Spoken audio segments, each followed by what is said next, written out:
नमस्कार दर्शक बंधु आज गुप्त ज्ञान अध्याय को आपण मानक स्वागत। दर्शक बंधु आपण माने थंबनेल रो जानि पारथिबे आज वीडियो होछि माघ मास व्रतर चमत्कारता। माघ मास व्रत काहेकि करा जाए ए उपरे आमे आलोचना करिबा। दर्शक बंधु आज आमे एमिति एक मास विषय रे आलोचना करबा को जाउछे जो मास मनुष्यर पाप को धोई दिए, आत्मा को पवित्र करे एवं भगवान सह आम संपर्क को आहुरी गभीर करे। सही मासटी होछि माघ मास। माघ मास आसिले गाँ गहली रे भोरु नदी घाट रे सुनिबा को मिले हरि हरि नारायण नारायण। किंतु माघ मासरे व्रत काहेकि आपण केबे भाबिचंती कि यह केवल परंपरा ना एक आत्मविश्वास रहस्य? हेले आसंतु आज आमे बुझी नेबा एही सत्य को हृदय रो अनुभव करिबा। दर्शक बंधु आपण माने समस्ते जानिछंती माघ मासरे स्त्री लोक माने पूरा सकाळरू शीत जल रे स्नान करी भगवानकर नामगान करती। माघ मासर ही महिमा शास्त्र कहे माघे दानम माघे स्नानम माघे जपे हरेर नामम। अर्थात माघ मासरे स्नान दान एवं भगवानकर नामस्मरण समस्त पुण्यफल दे थाए, समस्त पापर क्षय करि थाए, महापातक को मनीष जीवन एड़ाई दिए। पुण्यर फल पाइबा पाई माघ मास को पुण्यर मास बोली कहा जाए, पापनाशक मास बोली कहा जाए। एही मासरे करा जाइथिबा गोटे छोट पुण्य कार्य सहस्र गुण फल दे थाए। हाँ दर्शक बंधु माघ मासर महिमा एते रहिछि ताहा गाइले मध्य सरिबनी। माघ व्रत काहेकि करा जाए? माघ व्रतर 5टी मूल कारण प्रथमे आमे जानि नेबा, जहा फल रे माघ व्रत काहेकि करंती लोक माने आमे निश्चय तार उत्तर पाई परिबा। प्रथम रे पाप क्षय पई माघ मास करा जाए। मनीष जानी अजानी अनेक पाप करि थाए। माघ मासर व्रत सेही पाप को अग्नि परि जलाई दिए। द्वितीय रे होछि आत्मशुद्धि पाई शीत भोर रे ठंडा पानी रे स्नान केवल शरीर को नुहे मन को मध्य महान करे, पवित्र करे। भगवानकर कृपा को शीघ्र पाइबा पाई माघ स्नान करिबा उचित।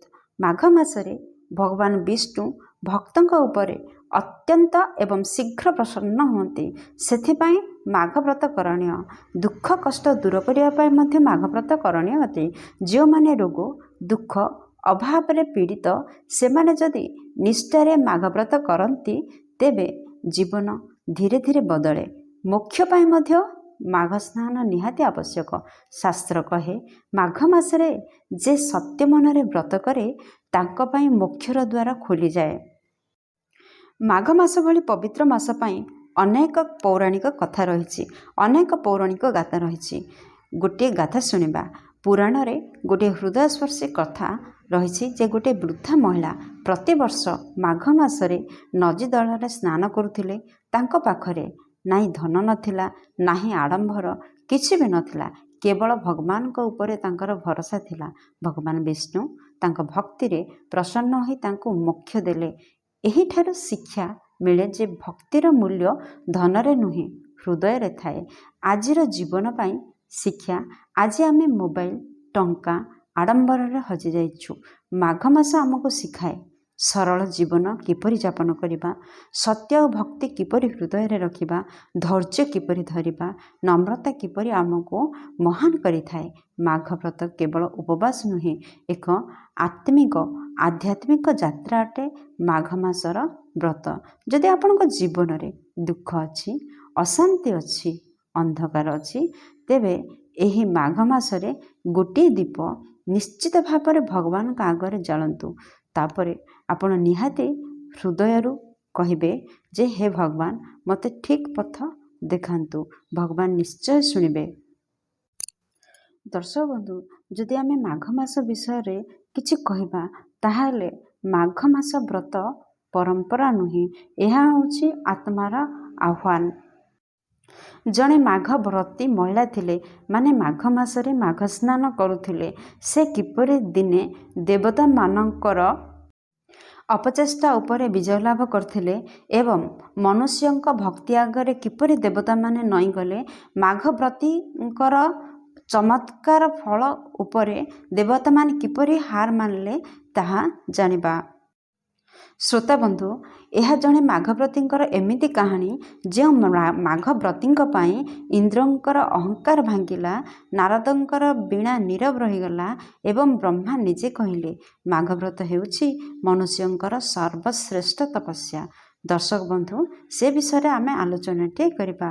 ଭୂଗୋଳକରେ ଏକ ଗରିବ ଗାଁ। ସେଠାରେ ଧରଣୀଧର ନାମକ ଜଣେ ବୃଦ୍ଧ ଚାଷୀ ଏବଂ ତାଙ୍କ ସ୍ତ୍ରୀ ତୁଳସୀ ରହୁଥିଲେ। ଧନ ନାହିଁ, ଅନ୍ନର ଅଭାବ, କିନ୍ତୁ ମନରେ ଭଗବାନଙ୍କ ଉପରେ ଅତୁଟ ଭରସା। ମାଘ ମାସ ଆସିଲା। ଶୀତର ହାଡ଼ ଭଙ୍ଗା ଦାଉ ଗରିବ ଦମ୍ପତିଙ୍କୁ ଆହୁରି ଅତ୍ୟାଚାର କଲା।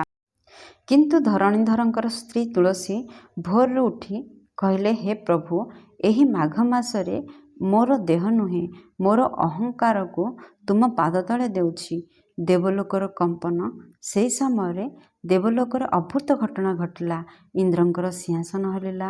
ଇନ୍ଦ୍ର କହିଲେ, ହେ ବ୍ରହ୍ମଦେବ, କେଉଁ ତପସ୍ୟାର ଶକ୍ତି ମୋ ସିଂହାସନକୁ ହଲାଉଛି? ନାରଦ ମୁନି ବୀଣା ବଜାଇ କହିଲେ, ହେ ଇନ୍ଦ୍ର, ଏହା କୌଣସି ଦେବତାଙ୍କର ତପସ୍ୟା ନୁହେଁ, ଏହା ମନୁଷ୍ୟ ଲୋକର, ମର୍ତ୍ତ୍ୟ ଲୋକର ମାଘବ୍ରତର ଶକ୍ତି। ଜଣେ ମାଘବ୍ରତୀଙ୍କର ଶକ୍ତି ଦ୍ୱାରା ଆପଣଙ୍କର ସିଂହାସନ ଟଳମଳ ହେଉଛି। ଇନ୍ଦ୍ର ହସିଲେ, କହିଲେ, ଗରିବ ମନୁଷ୍ୟ, ତାଙ୍କ ଭକ୍ତି କ'ଣ ଆମଠୁ ବଡ଼? ନାରଦଙ୍କର ପରୀକ୍ଷା। ଏହି କଥାର ପ୍ରକୃତ ସତ୍ୟ ଜାଣିବା ପାଇଁ ନାରଦ ମୁନି ଭୂଲୋକକୁ ଆସିଲେ। ତୁଳସୀ ମାଙ୍କୁ ପରୀକ୍ଷା କଲେ। ଭୋକ, ଅପମାନ, ଦୁଃଖ ସବୁ ଆସିଲା। କିନ୍ତୁ ତୁଳସୀ ମା କହିଲେ, ମାଘବ୍ରତ ଭାଙ୍ଗିବେ ନାହିଁ।